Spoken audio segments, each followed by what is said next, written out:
My first question is, Christina, your character draws parallels from Misery, but were there any other notable 90s influences in all of your performances for, I guess, mostly for the adults?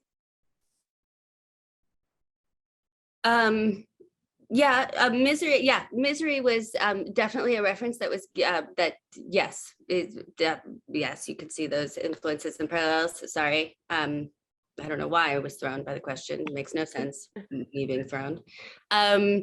But for me, I didn't really use any other sort of 90s references. I sort of took a little bit more from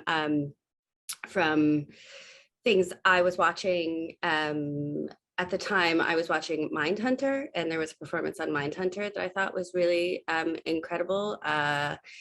The Ed Kemper performance, I just loved, and I loved that, you know, he is so menacing and terrifying, but also incredibly docile. And, you know, it's a similar sort of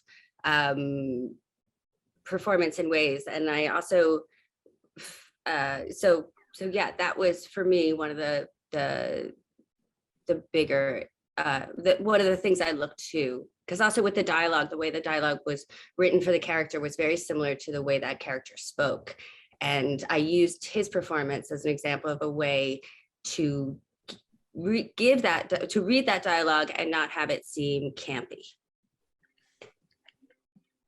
That's great. Tawny, how about, and Melanie, how about you guys? Did you have any like 90s references for your, like you were thinking about with your characters? I for my character, it was more drawing from like Stephen King books. Her storyline is very Stephen King-esque, but I'm a 90s girl. Like I might be stuck in the 90s. So like we remember when we were at the reunion, ladies, and we were talking about all that 90s music, and we were going down like, hey, what about Live? What about, I still listen to all that stuff. Like Live came on the other day, and I immediately thought of you guys because it was the song you guys don't like. Which one? I alone love you. I didn't tell you I didn't like it. I feel like I kept my opinions to myself. You did. I did. I generally keep my opinions to myself because they're unpopular. But I liked that song. I think that song is fun to sing.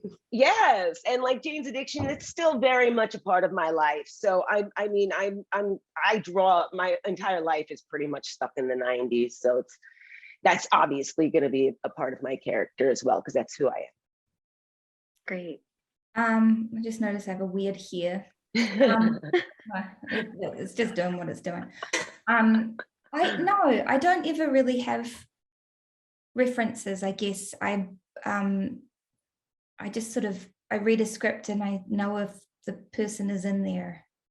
It's sort of how it works. Like sometimes I'll read something and I'll know it's really good, but I'll just be like, that person is not in my body. But this was one where I read it and I was like, yeah, I know who this is. It's just an instinct. But yeah, like Tawny, I love all the 90s music and everything.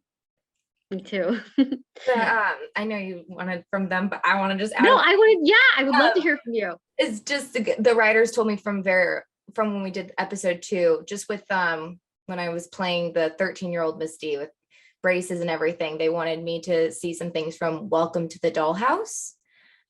So that was kind of a little bit of some references from that film. And then also that's Misery. A good one. Yeah. And then also Misery. So I just bought Misery, like I bought the book. So I'm about to start reading that. One season already in, but you know, why not? I made a playlist while we were shooting that sort of came together as we were finishing the season, but that was like the main 90s reference point I had for then was music. And a lot of which I hadn't listened to before that point.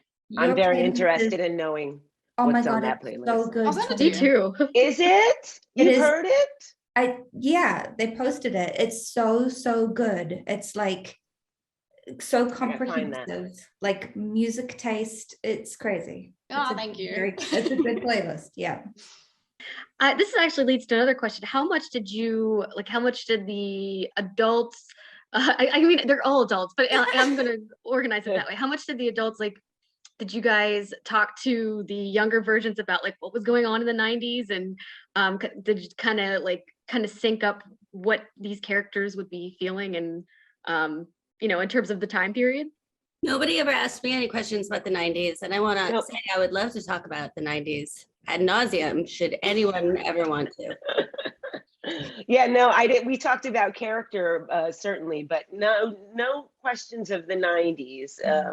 But I think that it's in the writing pretty clearly. So, I mean, the writing definitely captures what it felt like to be in Jersey in high school in the 90s. I was there. I was also in Jersey in the 90s. That's so true. Amazing. We were there. I played soccer. We were there. You played soccer too. That's right. Jeez Louise. I'm also obsessed with thinking about the idea of how this show would have been written and or filmed in the 90s. Like maybe the lead characters we have would not be like, I think Lottie probably would have been the main character because there was so much like about like I'm thinking of Buffy and shows around like the supernatural women. And I think it's interesting to think about like how it would have been shot, and like I mean, it would have been completely different, but like what characters they would have maybe from the point of view of who you would have seen it from. I think like Ginger Snaps came out in 2000, I think. Oh my God, Ginger that's where Snaps. my brain goes. Ginger Snaps. That would be so amazing. Oh yeah. Oh my Ginger God. Snaps back. The sequel. Oh my God, that'd be So so. what? What is it called? Ginger Snaps back. The I sequel. haven't. No, I haven't. I've never seen it. I'll have to put that on my list. Well, thank you so much for your time. I'm sorry I do not look as good as I. You look beautiful. Amazing. You glow. You guys are like all my favorites. I'm so honored to chat with you. So I love the show so much. So Thank you. congratulations on it. Thank you. Bye.